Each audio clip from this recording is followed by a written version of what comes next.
The wind howled across the ruins of Kareth 4, carrying the smell of burnt metal and dust. Sergeant Elias Kane moved slowly through the wreckage, his rifle held tight, scanning for survivors. The war between humans and the Valari had turned this once green planet into a graveyard. Every city had fallen, every field was ash. He had seen too much, friends lost, missions failed, promises broken. He told himself he was only following orders, only surviving another day. But deep inside, something in him was tired of fighting. That day the radio crackled with static and then went silent. His squad had already moved ahead and he was alone among broken machines and craters. As he stepped over the remains of a shattered drone, he heard a faint sound. It wasn't a weapon or a signal. It was a cry, a small, trembling cry. He stopped and listened again. The sound came from under a half-collapsed transport vehicle. Elias crouched down and moved aside a metal plate. There she was, a small Velari child, her pale skin glowing faintly in the dim light, her silver eyes wide with fear. Her tiny hands shook as she tried to hide. Her clothes were torn, her face streaked with ash and tears. She couldn't be more than 6 or 7 human years old. For a moment, Elias froze. Every training memory screamed inside him. Enemy species, classified threat, leave no trace. But the girl whimpered again, whispering a broken word in rough English. "Help, please." Elias's chest tightened. He lowered his weapon and reached out slowly. She flinched at first, then let him lift her out. Her small frame was trembling with cold. He took off his jacket and wrapped her in it. The sky above them flickered with distant flashes of plasma fire. He knew staying there meant death, for both of them. So he carried her through the ruins, avoiding patrol drones and sensors, his boots silent on the cracked ground.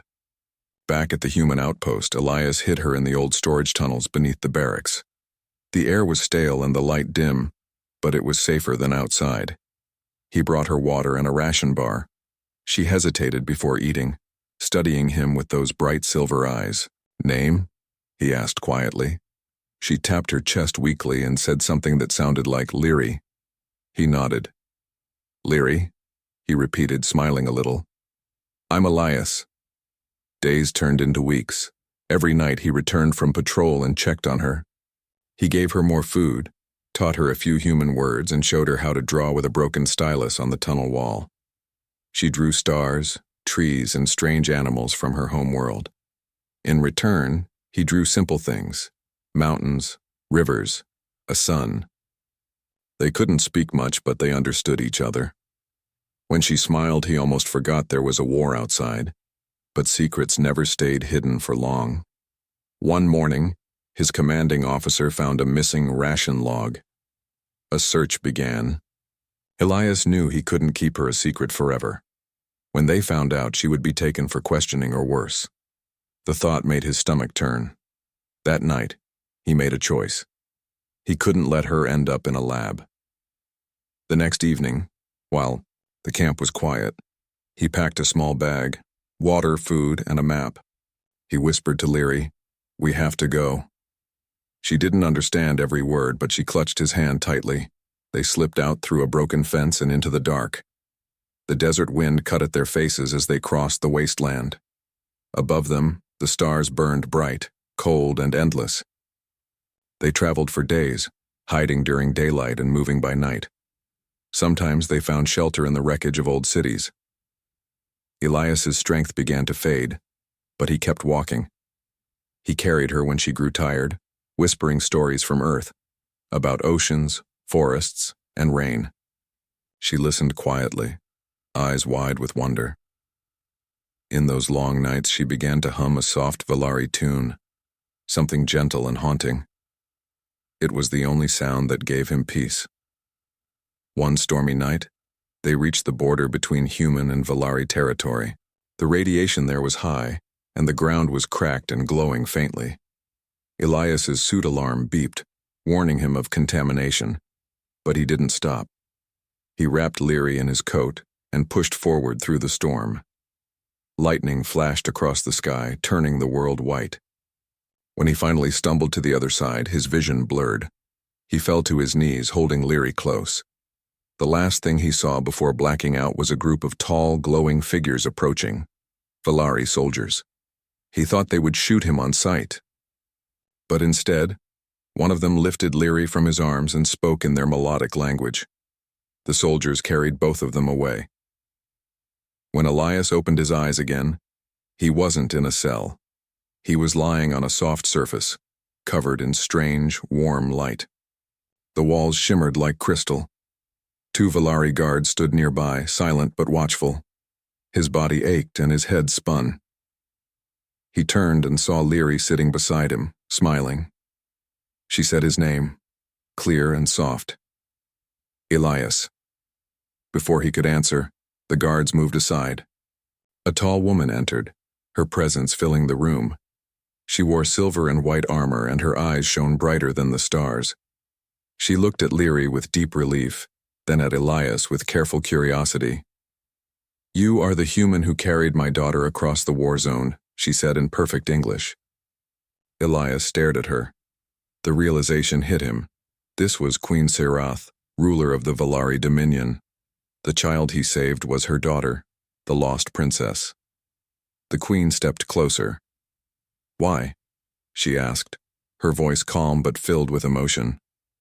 "Why save the child of your enemy?" Elias tried to speak, but his throat was dry. Finally he said, "Because she was a child. Because no one else would." For a long time, the queen said nothing.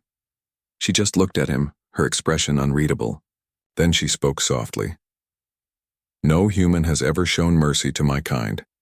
You will remain here until I understand you." Elias wanted to argue, to say he only did what was right, but he could see the meaning in her eyes. It wasn't a threat. It was something deeper, something that even she didn't understand yet. He looked at Leary. She smiled and reached out her hand toward him. He took it gently, knowing his life had changed forever. He had crossed battle lines, defied his own people, and saved the child of an enemy queen. But in doing so, he had sparked something that could change everything. The fragile start of peace born from a single act of kindness in a world of war. Elias stayed in the glowing crystal chamber for many days. The Valari guards kept watch, but they no longer treated him as a prisoner. They brought him food that shimmered like soft light, and water that tasted clean and sweet. Leary came to see him every morning. She would sit beside his bed, showing him small glowing stones and whispering in her soft alien voice. Sometimes she would draw in the air using a light crystal, making shapes of stars and flowers. Her laughter filled the quiet room. It made him forget that he was deep inside enemy territory. When he was strong enough to walk, the guards led him to a wide hall filled with strange beauty. Crystal walls reflected silver light, and the air carried a faint sound like singing wind. There, on a tall seat made of living light, sat Queen Serath. She looked at him not with anger, but with thoughtfulness. Around her stood members of the Valari Council, their eyes cold and suspicious. One of them spoke sharply. "This human crossed into our lands. He is a soldier of the enemy. He should not remain among us." Queen Serath raised her hand, silencing the voice. She looked at Elias and said, "You protected my daughter when every reason told you not to." "Why?" Elias stood tall, though he felt small under their gaze. "Because she was alone," he said quietly. "Because I couldn't leave her behind. War doesn't change what's right." The hall fell silent. The queen studied him, her bright eyes softening. For a long time, no one spoke. Finally, she said, "Take him to the guest quarters. He will not be harmed." From that day, Elias was allowed to move freely inside the palace grounds. He was still watched, but no one treated him cruelly. Leary would run to him every day, her little feet tapping on the glass floors, her laughter echoing through the halls. She held his hand and led him to the gardens filled with glowing trees. She showed him the floating ponds where light swam like fish. For the first time in years, he felt peace. One evening, Queen Serath joined him in the garden. She wore a long cloak that shimmered in the soft light. The air smelled like rain, though no rain fell. She stood beside him, her eyes watching the glowing sky. "Your world must be very different," she said quietly. "It is," Elias answered. "It has oceans, forests, and cities, but it also has people who forget how to be kind." She looked at him, her silver eyes thoughtful. "We called humans destroyers," she said. But you carried my child through fire. You risked your life for her. Why would a destroyer do that? He smiled faintly. Because I didn't see an enemy. I saw someone who needed help. That's what humans do when they still have hope left. The queen turned her gaze to the stars. Perhaps we were wrong, she whispered. Perhaps mercy is stronger than power. Days passed and word of Elias's act spread across Valari space. Some called him a hero. Others called him a threat. The Valari Council demanded he be returned to the humans in exchange for prisoners of war. He cannot stay, they said. The people will question your rule. But Queen Sarath refused. He saved my daughter when no one else did. I owe him more than a trade. Arguments grew tense inside the council chambers. Many warned her that protecting a human would weaken her rule. But she did not change her mind. She even visited Elias more often. They talked for hours about Earth and about Valar. He told her stories about the blue oceans and the smell of pine forests.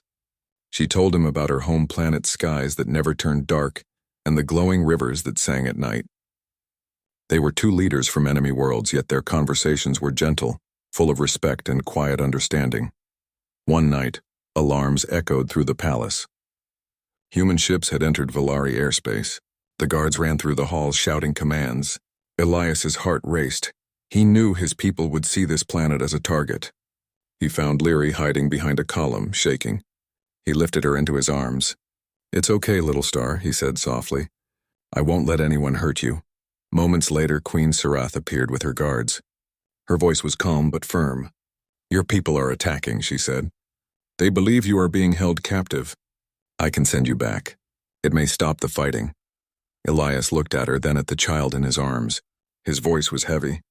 If I go, they will keep fighting. They won't believe peace is possible. The queen's gaze softened. And if you stay? Then maybe they'll wonder why, he said. Maybe they'll see that we aren't all enemies. She was silent for a long moment. Then she said, you would risk everything again, wouldn't you? He nodded. If it means she lives, yes. The queen turned to her guards. Send word to the humans. Tell them the war is over. For tonight. The guards looked shocked, but they obeyed.